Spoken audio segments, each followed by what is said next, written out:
Grabe ang nangyayari na naman sa Pilipinas ngayon.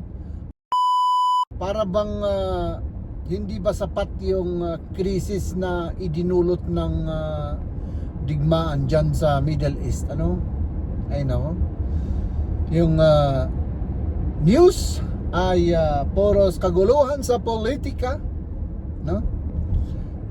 Yung nangyari sa Senate na pagkatapos ng pag-absent ni Senator Bato ay nagpakita siya at yun nga po na alis si former Senate President Tito Sotto at pinalitan siyempre ni Senator Cayetano, no? Wala akong ano dyan wala akong problema dyan pero ay nako, yun ang para bang ginagawa na nila sa Senado ngayon, kung paano nila ayusin yung Senado. Tama naman yung ginagawa nila na ayusin yung Senado muna bago sila kumbaga ipagpatuloy yung kanilang ginagawa na yun bang pagdidebate at pagpapasa ng mga batas, ano? Dahil sa tingin ko mga kaibigan ay puros politics ang nangyayari at inuuna ngayon ng mga politician natin doon sa Pilipinas, no? Ikaw man ay maka Duterte man or maka Marcos man or maka pink, violet, red, blue, black and white, naka-concentrate yung mga politician natin doon sa Pilipinas sa politics. Ay nako. Nakausap ko lang yung mama ko kanina mga kaibigan at yun nga po, grabe yung idinulot ng krisis na yan. Dapat sana medyo bawasan nila yung politics nila at ang asikasuhin ay kung paano nila ibaba yung presyo ng petrolyo. Yun ang number one na problema natin sa Pilipinas ngayon. Kasi nga po kapag tumaas yan ay apektado lahat. So lahat na, no? Kitang-kita man siguro sa mga lansangan yan no? Yun nga po, bago mag-war ay yung streets of Baguio City ay parang biglang nabakante, nawalan ng sasakyan. Ay siyempre tumaas yung petrolyo, ang gasolina, diesel at lahat na, no? Wala na, nalulugi na yung mga operator ng jeep, taxi at saka iba't ibang transportation na company, mga buses, no? Sana nga lang ako ay umaapila mga kaibigan, no, sa ating mga mambabatas or lahat na itabi lang sana muna yung yung politics, no? Kahit konti lang para may oras naman sila sa pagtugon sa ating problema doon sa Pilipinas, no? Para naman mabawas-bawasan naman, no? Mabawas-bawasan lang ng kahit kaunti. Kasi imbis na pagpopolitika ay magtrabaho muna sila, di ba? Tapos ngayon may impeachment. Ayan, magaling yung mga politician natin, yung mga, no, talagang accountability. Wala namang masama dyan, pero mas talagang inilalaan nila yung mga oras nila sa mga ganyan. Hindi ko linalahat mga kaibigan, hindi ko talaga linalahat, no? Pero obvious naman na politics, pamumulitika mga kaibigan, imbis na yun nga po talagang ay nako, sana mag-concentrate ng mas maayos yung mga yung mga kongresista sa kanilang mga distrito, no? Para medyo mag-smile naman yung yung mga constituents nila. Hindi yung talagang todo ba? Kumbaga talagang binibigay yung best nila sa mga hearing, sa mga botohan. Talagang binibigay yung best nila sa pagalingan sa mga speeches. Ganun ba? No? Pero yung kahirapan naman ay hindi na-address. Di ba? Kasi yun ang yun ang lumalabas dito sa Europe na mga news. Kaya sabi ko kanina kay mama, mama, totoo bang ganito yung yung mga kasi yung puros ganito yung lumalabas dito sa Europe. Ganito yung mga nangyayari sa atin. Sabi niya, oh, totoo yan. So sabi ko, ay naku, wala eh.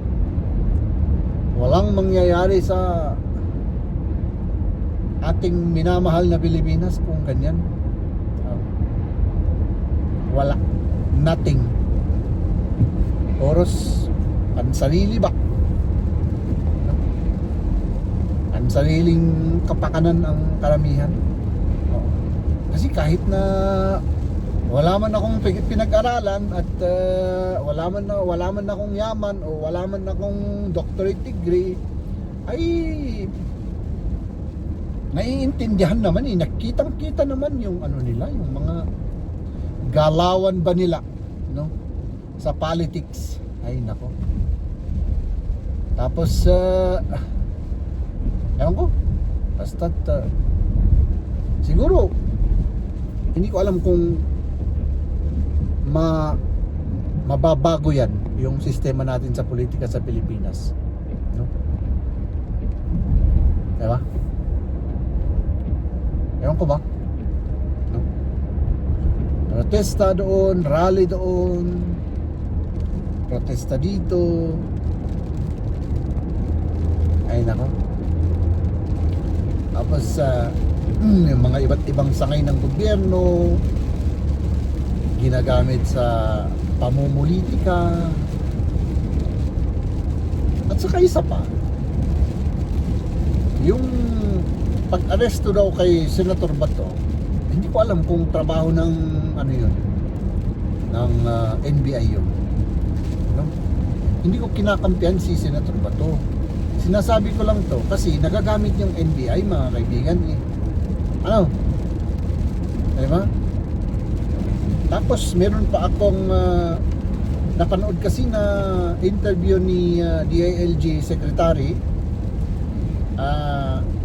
noon, nakalipas na buwan, na may sinabi yatang siya, alam niya kung nasaan si Bato. Bakit kung alam niya, bakit hindi niya inaresto? Diba? Kasi yung lumalabas na arrest warrant ay noong pa pala, 6 months ago. Diba? So nagagamit yung NBI sa politika, no? Siyempre, ang basa ko doon ay ayaw nilang makapasok si Senator Bato para hindi makapagboto. Di ba? Obvious na obvious naman. Kasi sabi ni Secretary ng DILG na alam niya, no? May sinabi siya eh. Napanood ko yun eh, na alam niya kung nasaan si Bato, nasa Davao region. So, alam niya pala. Tapos lagi niyang sinasabi na wala daw warrant, secret daw. Sabi ng kapatid niya na may warrant noon, tapos sabi niya wala. Obvious na obvious yung mga Pilipino ay hindi tanga. Kahit baliktarin natin, sabihin natin na kakampi ni Ferdinand Marcos yung ginaganon, hindi pa rin tama, diba? Mali pa rin, no? So yun, nagagamit yung mga sa politika. At syempre, sino ang magbabayad? Syempre, ang sahod naman ng mga yan ay galing sa taxpayers money, Di ba mga kaibigan? Nakakalungkot yung magulong sitwasyon natin sa Pilipinas, lalong-lalo na yung sitwasyon natin sa politics. No?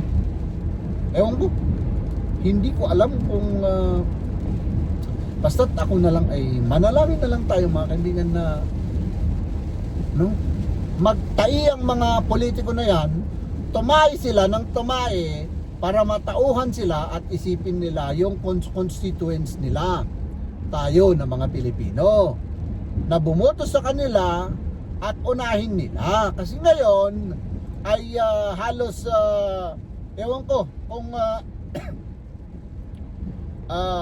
mabubuhay pa yung mga tao kapag patuloy yung pagtaas ng presyo ng mga bilihin. Hindi ko alam kung ano.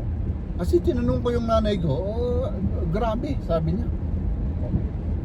May pupuntahan nga sana sila eh. So, hindi na sila pumunta dahil mataas ang petrolyo. Mataas ang diesel. Di ba? Ay nako, mga kaibigan. Sana maawa yung mga politician natin at kahit ano naman, kahit bawas-bawasan yung pamumulitika at ano naman, mag-concentrate naman sila sa pag-solbar or paghanap ng solusyon sa ano, sa mga lalong-lalo na sa problema sa mataas na bilihin. Diba? So yun lang mga kaibigan, muna ang isi-share ko. At yun, see you tomorrow. Ladies and gentlemen,